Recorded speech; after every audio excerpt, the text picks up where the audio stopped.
You don't know how much you can massage, or not really? It's usually just a handful, but they're never Mm-hmm. ever on time. Oh They wow. they never come on time. Hello? Hello? Oh, hi.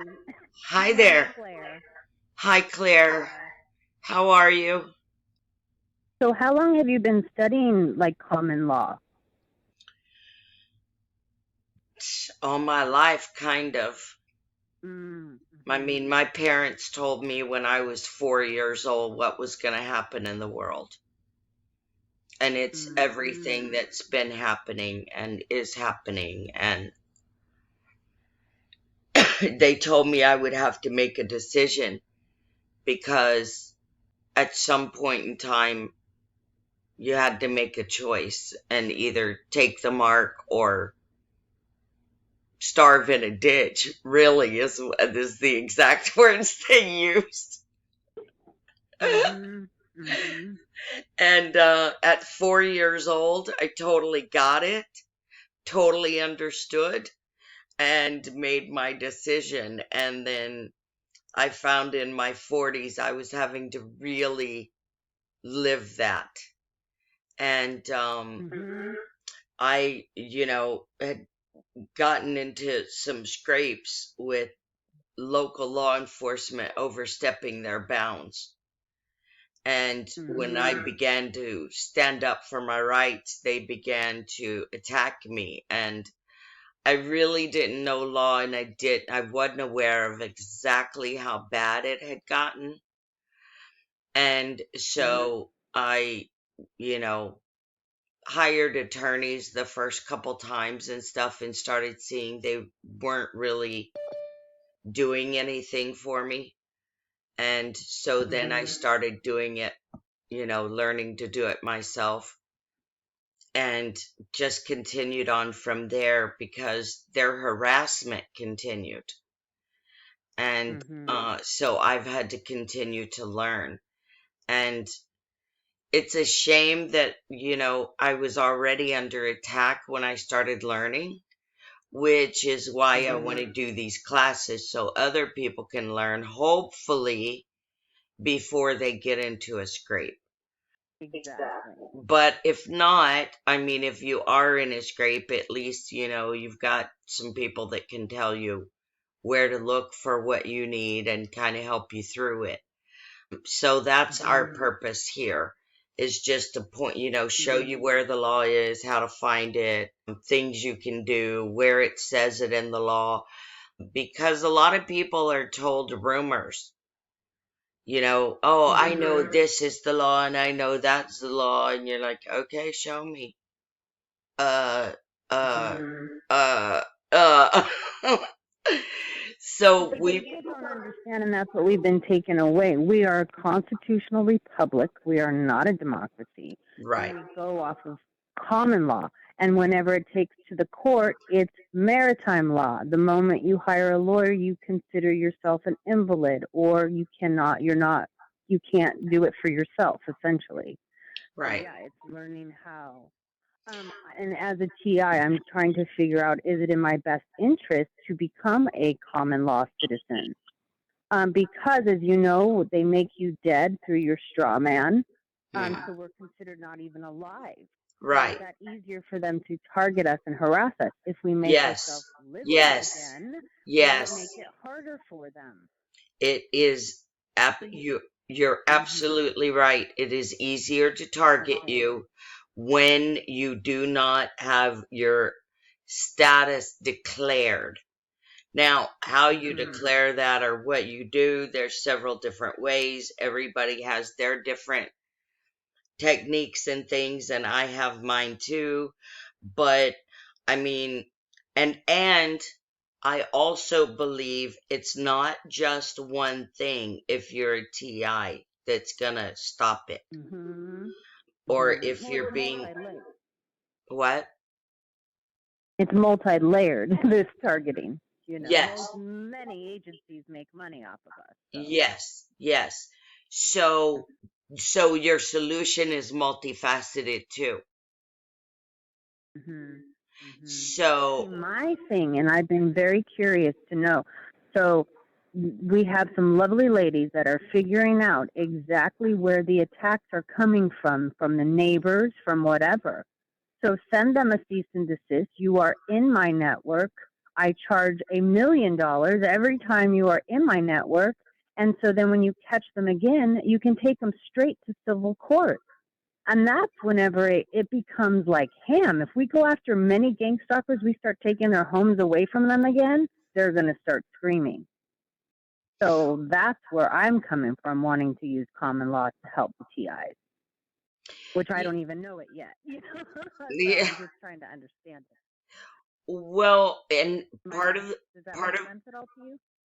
yes, but part of our problem is that so much of society doesn't understand any law at all. Yeah. Therefore, when you try to use the real law, it's completely foreign to them because they've been told the de facto lie law. Not lay law, the lie law. The law of lies. Court. Yes. Yes. And the problem is that the courts, we don't really have any Article 3 courts. All of our courts have been subverted and taken over. And so it's very hard to get justice even if you know the law. But well, you have to be a Freemason and know the law. That's the difference. But when you know the law and you're not a Freemason and you're teaching people, they don't like that. So, right, exactly. So what we have to do is we have to educate the whole broad public. They've all been terribly dumbed down and brainwashed, and they believe all these codes and rules and this and that is law. But most of the time, even looking in those, you're not liable. People think you are, but you're not. Like one of our past videos. What? Sorry. I say it's a policy, not a law. Oh, sorry to interrupt you, but I couldn't. when you were commenting about what like the police do, and they got they have all these policies. They're not laws. Yes. They're just little rules. Right. Sorry to interrupt you. No, you're exactly right. That's exactly right. But even when you look in their code, for example, I said I'm in Texas, and one of our past videos we did, we showed you in the Texas Transportation Code, where it talks about driver's license, insurance, and registration, which is the first three things an officer says when he walks up to your car, right? Driver's license, registration, and insurance. Well, I showed in the Texas Transportation Code where it says you're not required to have any of those, except for insurance after an accident. You do have to provide proof of financial responsibility to the investigator that's investigating the accident. And if you refuse to do so, they can take you in front of the magistrate as soon as practicable, and then the magistrate performs an investigation to determine if you are likely to be determined to be liable for the damages. And if the magistrate decides and rules that it is probable that you could be liable for the damages, then he will rule that you have to prove financial responsibility. But see, that's what the Texas Transportation Code itself says. But is that what the cop says? Is that what the news says? Is that what everybody says? No. Even the judge, they say, no, you got to show proof of insurance when the cop stops you and asks you. Well, that's not what the law says. Same with driver's licenses. I mean, we even have Texas Supreme Court rulings and Court of Criminal Appeals rulings in Texas that say there is no such thing as a driver's license known to Texas law. So it's things like this people don't know, because probably every state has the same stuff. And if not, don't worry, because we got all that same stuff in SCOTUS rulings. That's the Supreme Court of the United States. So it doesn't even matter if we don't have some in your state, because we've got SCOTUS rulings which cover the nation. So we're good. And SCOTUS agrees with what I've just told you in rulings. So this is what people have to learn, is that you have been snowed. And you don't know what the law is. You think you do. You think you have to pay property taxes. You think you have to pay sales tax. You think you have to, stop at stop signs and go the speed limit and have a driver's license and yada, yada, yada. But, look at my videos and you'll see I don't have any of that stuff. I got a passport. They stopped me for running a stop sign right in front of them. And no tags, no insurance. Well, I don't show them any insurance. I've got a surety bond, but I didn't show it to them. And it wouldn't be in the computer unless they manually entered it. So without tags, inspection, driver's license, anything, and having ran a stoplight, I drove away without signing a ticket. So if more people knew the law, they could do the same thing. Now, I'm not advocating go around and run stop signs, okay? And what I did was not unsafe in the condition that it was in. We were in a very wide, open intersection with good, excellent visibility, and the guy across from me, as I was pulling to the stop sign, the guy across from me proceeded straight through the intersection, which just gave me the perfect opportunity to, instead of wasting gas and holding traffic up, to go ahead and hit it and run through the stop sign while there was somebody already in the intersection going straight. Just holds traffic up less. And so I'm not saying people should go around running stop signs and being unsafe. I'm just saying we are not lawfully bound to all of their BS and their codes and their stuff. Even when you look in their code, most of the time you're not bound. You just think you are, but you haven't carefully read the code, or you don't understand what the words in the code mean. Well, what they do is they manipulate you into a contract. That's why they are adamantly say, do you understand? That's Right. why you never understand what a damn police officer says. You don't understand a damn thing, because the moment you stand under them, that says, I stand under you. Right. So that's what you say to them. Do you understand me? Yes. Exactly. I'm not in a contract with you. Exactly. It's all about language and lingo. And you're not a driver, you're a traveler. And that, it's so hard even when you're in the midst of it all to try and remember those things. That's why I want to understand it better. You know what? I didn't even have to go into any of that. When you do an affidavit of life and declare that you're not dead, that goes out to all of law enforcement and the courts and to the major corporations. And they all get put on alert that you're not dead or lost at sea, that you're a live person. And that should put you in a hands-off status from the de facto government. It doesn't always, because, the IQ of the average cop's pretty low. So it doesn't always stop it as it should, but a lot of times it does. And the other thing is, I don't worry about like that kind of language and stuff at the stop. I do a different tactic, and that is to first assume control of the situation instead of letting the cop do that. They are very used to walking up and assuming control of the scene, So when they walk up and you assume control, it knocks them off their feet. They can't really, they're shocked by it, taken aback, and they can't, yeah, they can't even really think with it at first. Like, are you seriously yelling this at me? But it's what I'm yelling at them that makes the difference.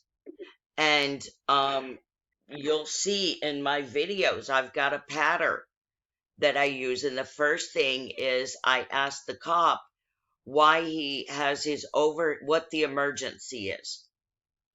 I say, what's your emergency?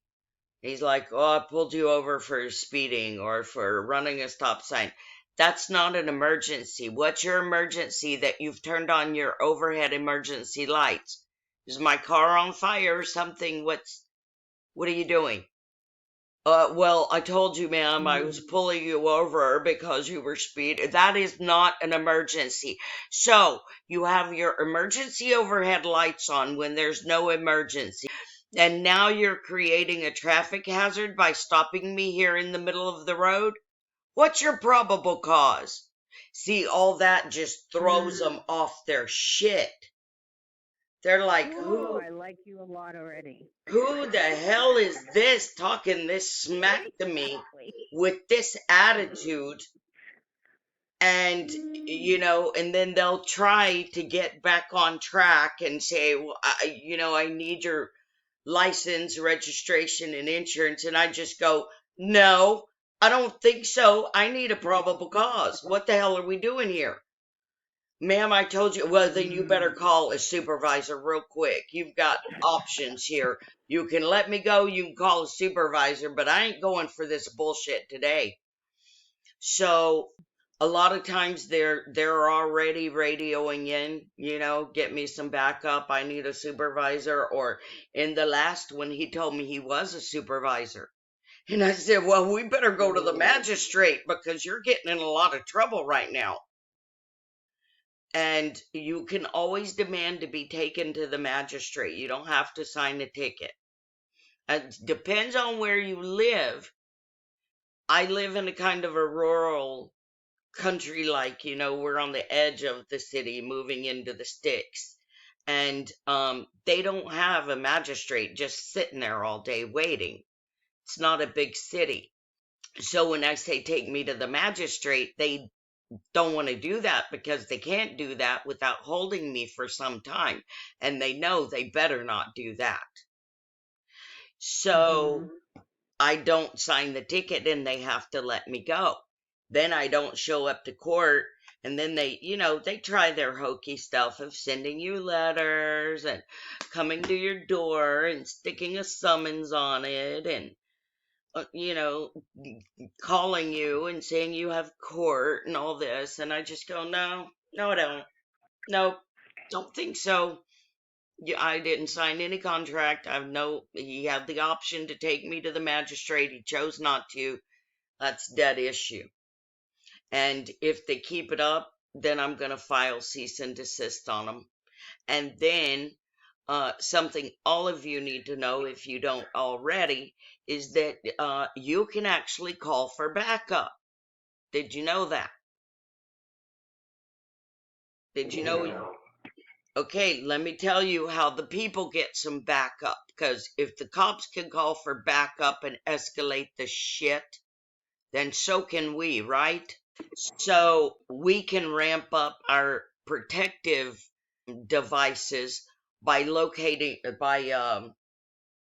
informing others in the area and getting them to come out and assist us against this aggression. So the way you do that is you go, do you all know who Ammon Bundy is? No. Okay. Have you ever heard of the Bundy Ranch standoff? Yes. Has anybody not heard of it? Yeah, I don't think I have. Okay, so in Nevada, there was a standoff with ranchers and the BLM, which is the Bureau of Land Management.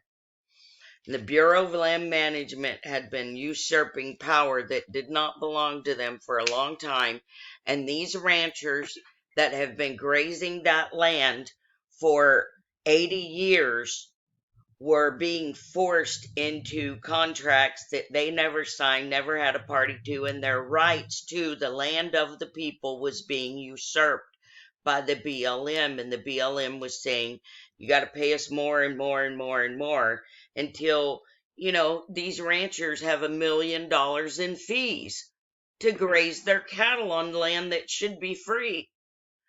So the Bundys stood up against this aggression. The BLM had already put out many ranchers out of business with this crap. And the Bundys stood up, and there was a standoff, and the people of America came and they stood, and the BLM backed down. And then they went after another family in Oregon, and the same thing happened. People were assembling there to assist, and the FBI shot and killed a fine patriot named Lavoy Finicum. It was an out and out murder, straight up murder.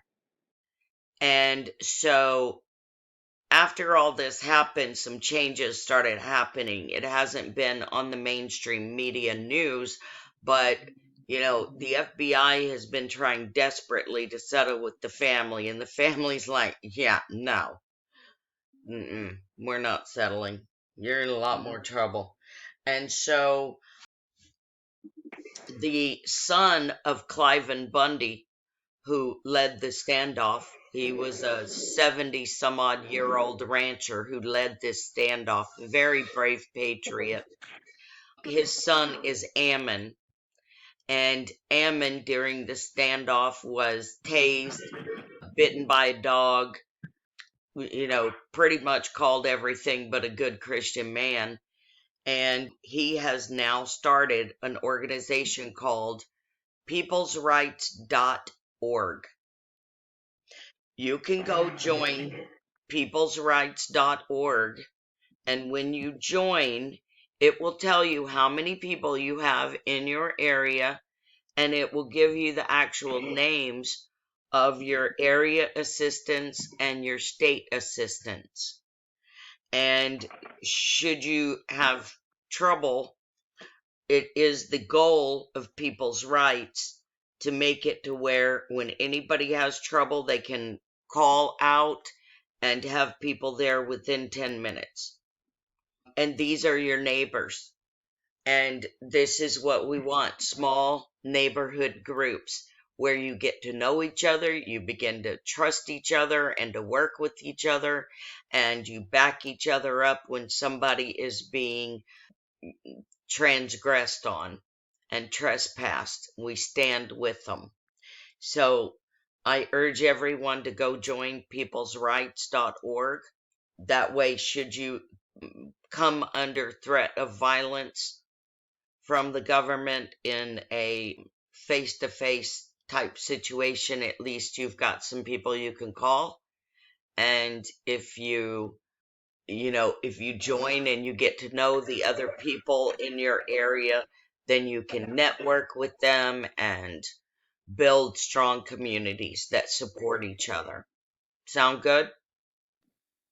Yes. Okay. Are the Bundys now targeted? Somewhat, but it's Have been. yeah, it's much harder for them to do it because of the publicity, but yes, they are still trying their stuff. They're criminals. They're never gonna stop. I mean, look at how many cop shows you see, and the guy's he's surrounded by 60 cop cars, and he still wants to try and fight, and they cuff him and he still wants to fight, and they try to put him in the car and he still wants to fight, and they take him to the jail and he still wants to fight, and they try to put him in the cell and he still wants to fight. It's like, dude, you didn't realize back on the highway when you were surrounded by 30 cop cars that it was over? The government's like that. They don't realize when it's over. So they just keep on and keep on. But when you start shutting them down in different areas, it gets much harder for them to do anything effective. So, yes, they try, but they're not being real effective. So, any more questions? Okay. If nobody has any more questions, I was going to go over complaints tonight because what we're seeing, and let me see if I can do a screen share here. I wanted to show you first a little bit about why I want to share this complaint process. Here we have a couple news stories that talk about what's been going on with the DOJ lately. And what gets this done is number of complaints. When they get enough complaints into an area, they do go ahead and investigate. So I wanted to just show y'all a couple things that are really recent because, I mean, look at this. The FBI raided Detroit City Hall, and I'm going to go ahead and mute the video, but play it. They raided Detroit City Hall and went to members' homes and raided them in a corruption probe. So that's really cool to see that happening. We all know our cities are corrupt and our councilmen are corrupt and our judges are corrupt and everything else. So just to show y'all that this is actually going down. This is a mainstream news media story, you know? So that's mainstream media telling you there. And then we have this one. I'm joined here. And this one is also August of this year. And they're investigating the city of Phoenix and the Phoenix Police Department. So that's encouraging. So we got Detroit, we got Phoenix, and then they started investigating Louisville, apparently after the death of Breonna Taylor. And then not only were they investigating the Louisville police, but hold on and check this one out. They started investigating also, the Metro government and Louisville Metro.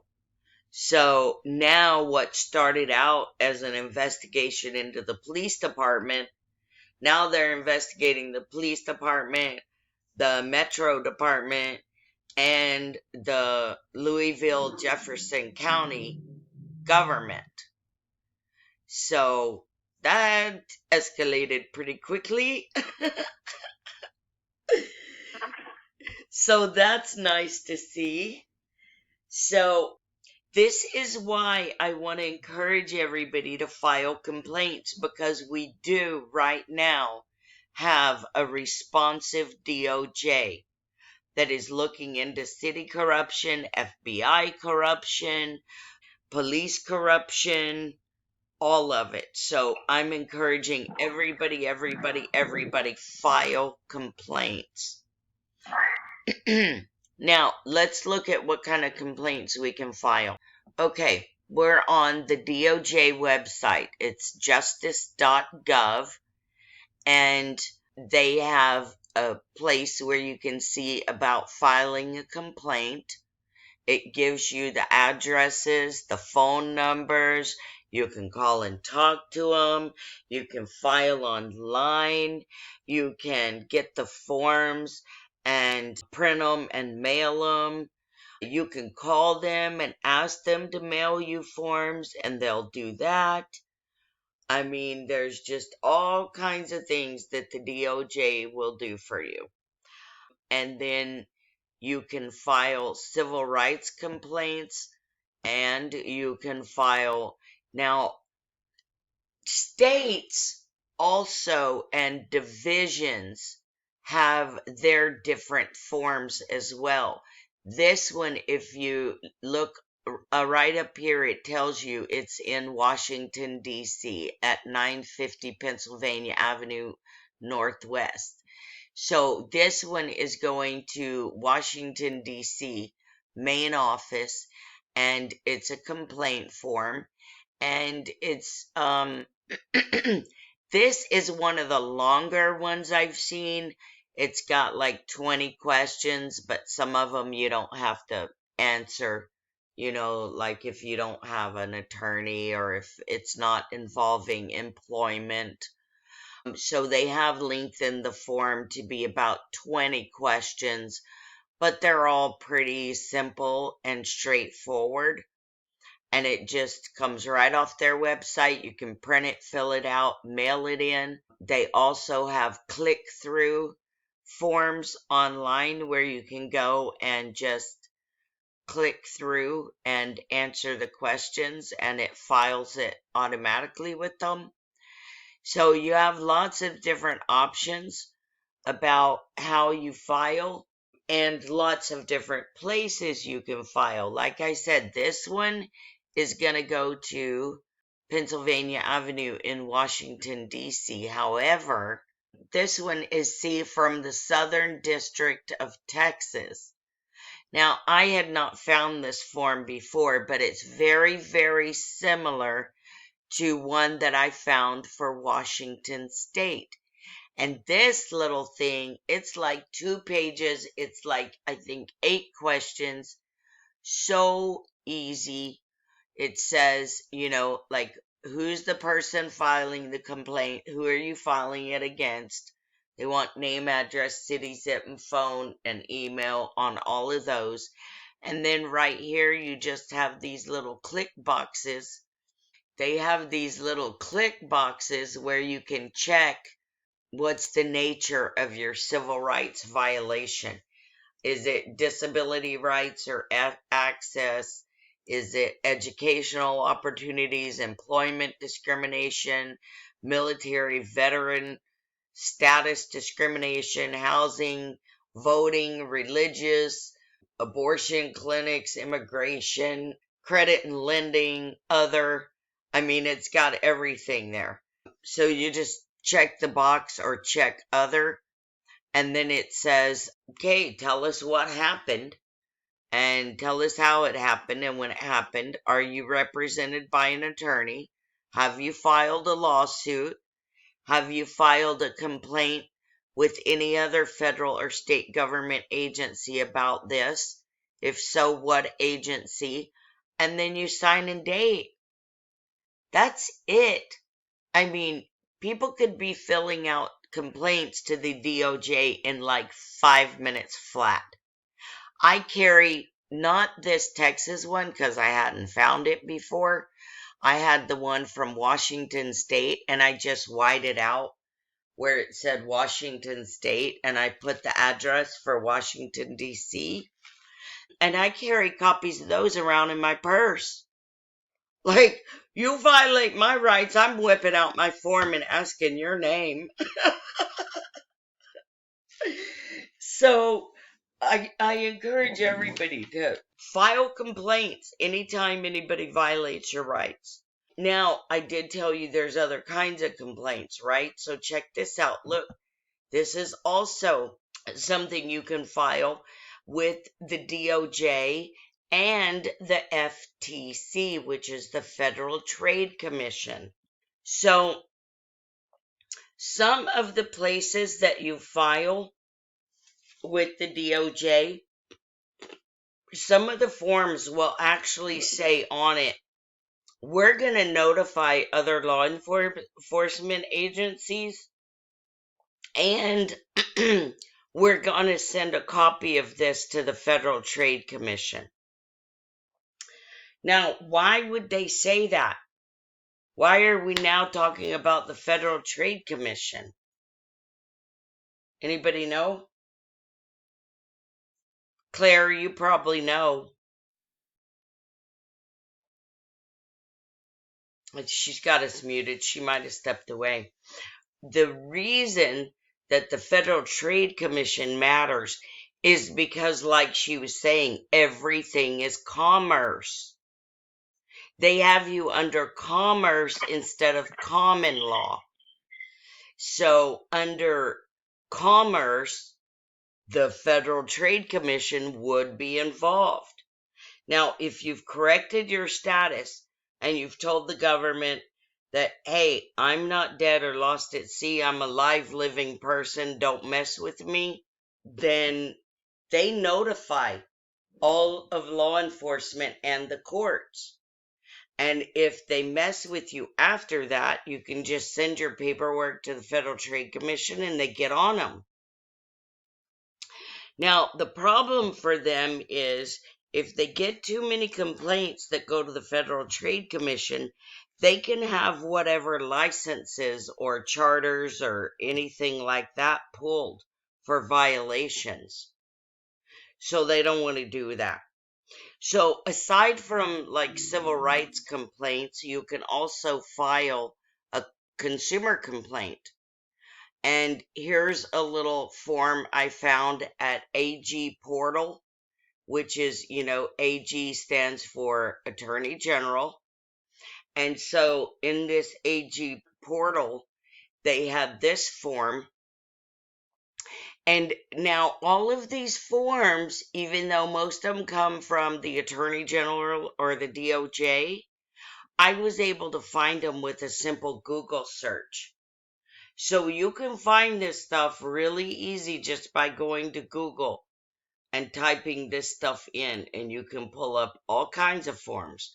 Now, you might not find the ones that I find because some of the government websites make it rather difficult. And like I told you, I just now found that one for Texas, and I've been looking at these forms for years.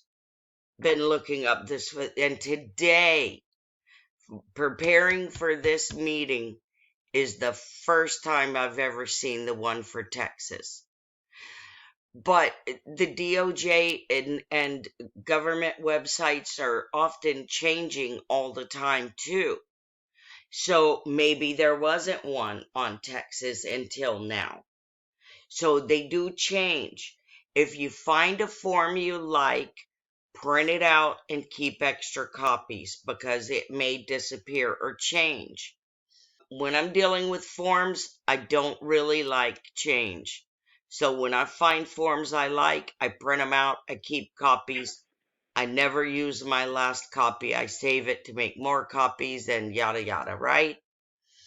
So that's what you can do here. But here, again, this one's not civil rights like the ones we just looked at. This one is for consumer complaints. So, like if a business or steals your money or cheats you, I was just on the phone with AT&T today because the salesman came by. He told me my bill would be $50. I would get a free phone and roadside assistance. Not any of that was true. So and how many of you have had companies do that? We've all seen them do that over and over.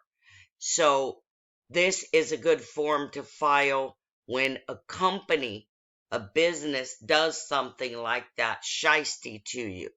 You could also use this one to file if they do some kind of mask stuff or something like that. So again, state of Washington form, man. State of Washington has really good. I always like the state of Washington's forms. Somebody over there at the AG's office is really good with making their forms. I really like them. But the thing is, you can modify any of these forms. It says on the website, you don't have to use our form. You can just write on a letter. You can do whatever. You can make your own form. Sometimes I do that. Sometimes I modify the form. It just depends on what I'm doing. But what I wanted to show you guys and make sure that you're aware of is that, like, you can get the forms and where to get the forms, and that they're so easy to fill out. For those of you who do have video right now, you can see this is it. This is the whole form, 2 pages. That's it. It's just a couple questions, sign and date. What's your name? Who did it? What'd they do? What's the amount in dispute? What happened, sign and date. That's it. This is really easy to do. We really don't have any excuse not to do this stuff. And considering that it's the weight of the paper that makes a difference. In other words, the more people that file, the more apt it is to be investigated. So if we all know a certain company is doing us a certain way, we don't have to just sit and take it anymore. We can spend 5 minutes, fill out a complaint. We can urge our friends and neighbors and family members to do the same, and we can bring these guys to account. Sound good? Sounds good. Anybody have any questions? Complaints? No complaints. I just need to know what all I have to do to file an affidavit of life. Everybody has their different ways of doing it. The basis of it is that you are letting the government know that you're alive and not dead at sea, and you're sending them a cease and desist.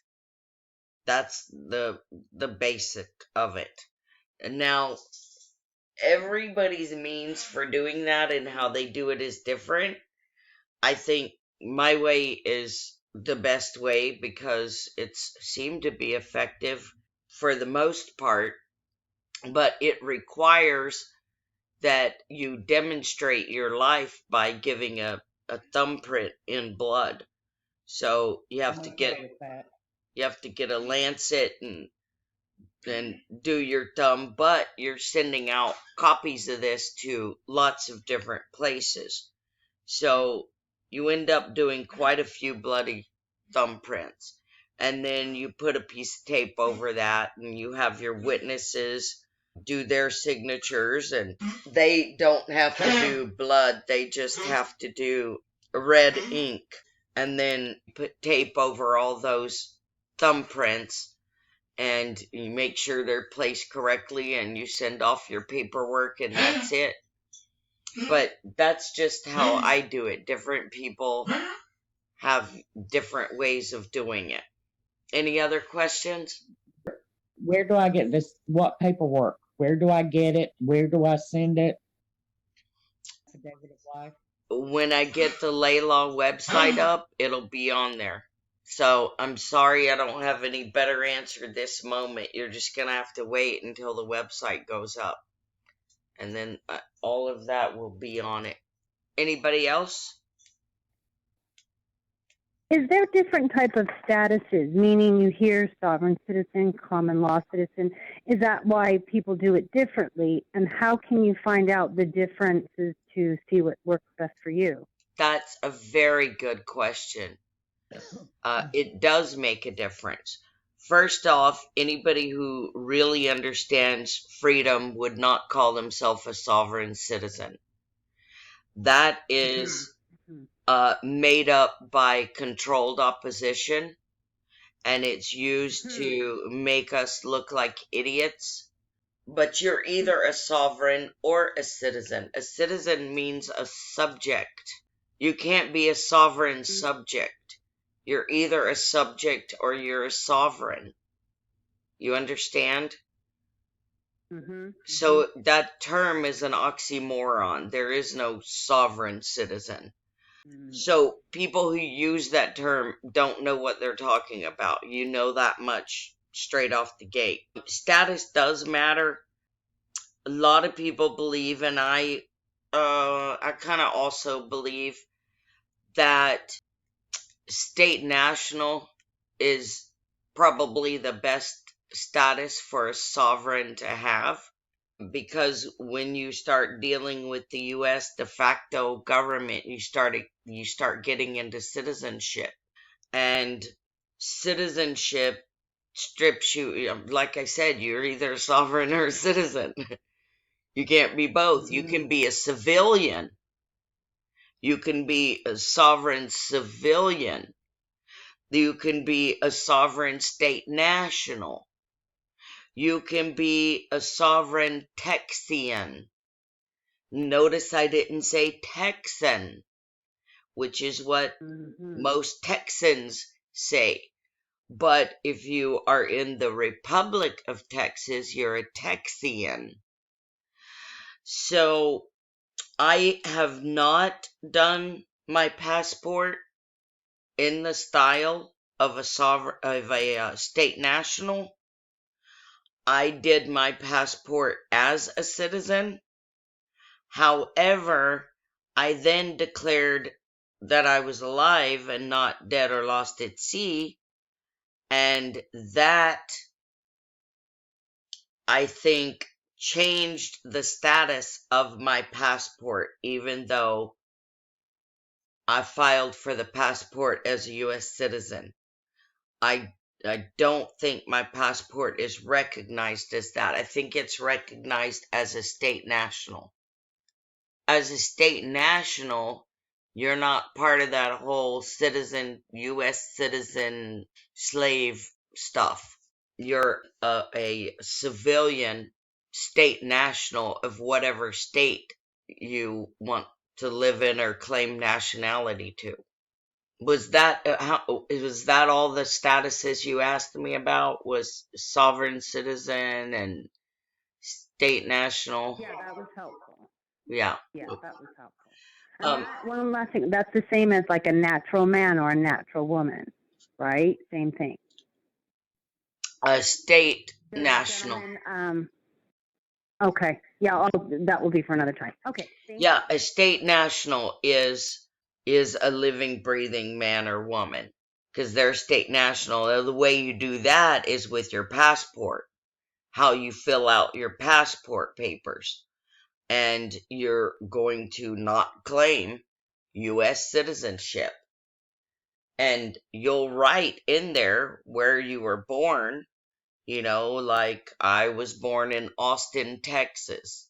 So you still put that. Now, if you go to the post office and you're trying to get a USPS employee to help you, and you want to get your passport at the post office, a lot of them may not be fully up on what's going on. And when you say, oh, I was born in Kansas City, Missouri, they're going to say, well, then you're a U.S. citizen. And you're going to say, no, I'm not. And they're going to say, but are your parents U.S. citizens? And you're going to say, no. And they're going to say, where were they born? And you're going to say, well, my dad was born in Oklahoma and my mom was born in Kansas. And they're going to say, and you were born in Kansas. You're a U.S. citizen. And you're going to say, no, I'm not. And you might have to fight them. So it might be better and easier to just order your passport from home. That's what I did when I got mine. I just got the forms, I filled them out, and I mailed them off to the government with everything they wanted. They wrote me back and said, we want something else. I think they wanted to know something about my baptism, like it's any of their... But they do ask those questions on a passport, like about baptism and all kind of stuff. So, of course it does, because it's all Christian law, and yes, of course. Yeah. So I answered their questions and they went ahead and gave me my passport. So if I was going to do state national, if I was going to re-up my passport and change on the passport, which, like I said, I don't think I have to because of my affidavit of life. If I have to do that, I think that I'm going to do it the same I did last time. Just fill out the form and send it in. I'm not going to go to the post office and argue with them, because they're going to try to tell me, your mom and dad were born in the States, you were born in the States, you're a U.S. citizen, and you're going to be like, no. So, yeah, they don't get it. They don't yeah. get And some of them might, I don't know, but I just, it upsets me so bad when government employees are that ignorant that I get too upset. I don't like to deal with the frustration, so I do as much as I can by mail. But yeah, It definitely makes a difference if you claim you're a citizen or not. You do not want to be a U.S. or even a state citizen.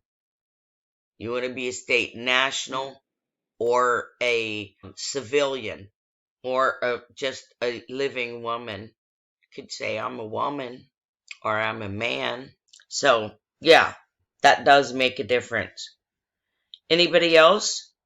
Any other questions about complaints or sovereignty or anything?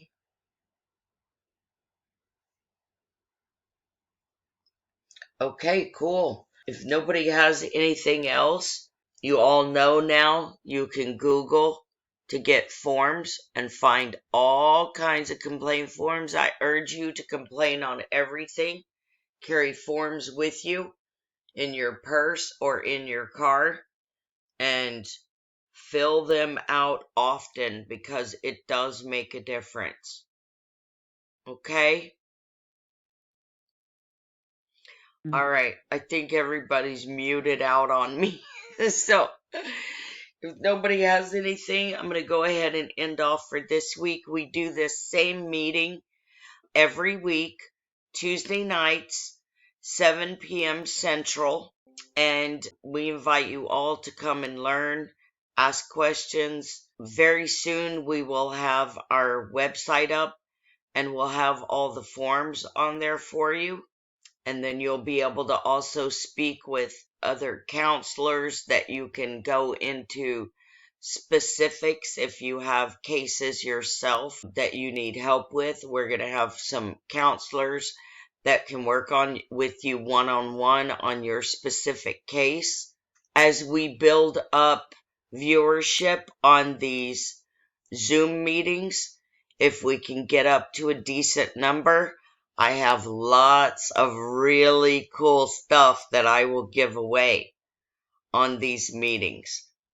But I need the viewership to be up. We need 50, 60 people in here, and I'll start giving away things like cameras, body cams, drones, books. Thank you. Sorry about that. I think we lost sound. But we're here every Tuesday night at 7 Central. Join us next week. Thank you.